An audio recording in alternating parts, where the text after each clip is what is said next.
बोलो बोलो शंकर भगवान की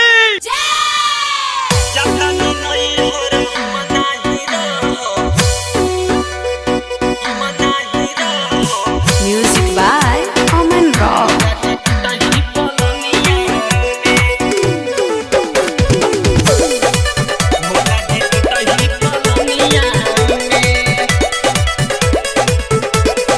mix by rhythm recording studio Mathiya.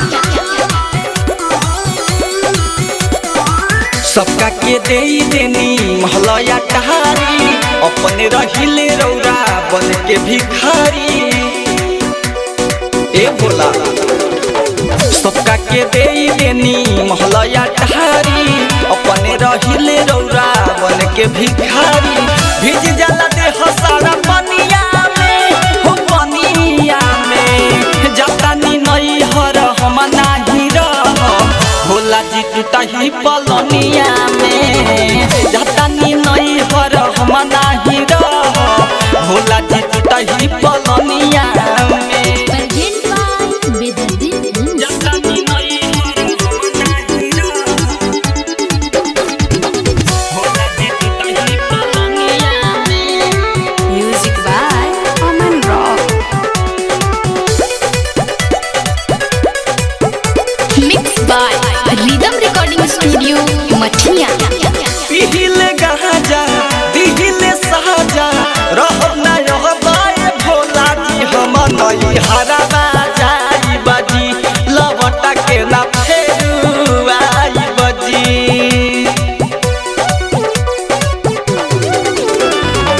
पिहिले गाजा दिहिले साजा, रहब ना रहबाए भोला जी हम नई हराबा जाई बजी। लवटा के ना फेरू आई बजी।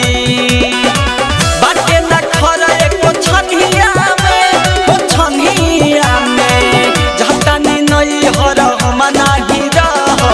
भोला जी टूटही पलनिया में जातानी नई हर हम नाही रह। भोला जी टूटही पलनिया में। बोलो बोलो शंकर भगवान की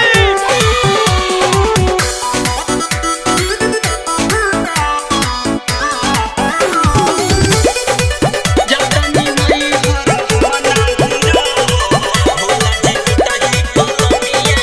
राजलिया शीश जी बरेला खीस जी, यादव प्रधान मिथुन के रौरा क झोली भरिले।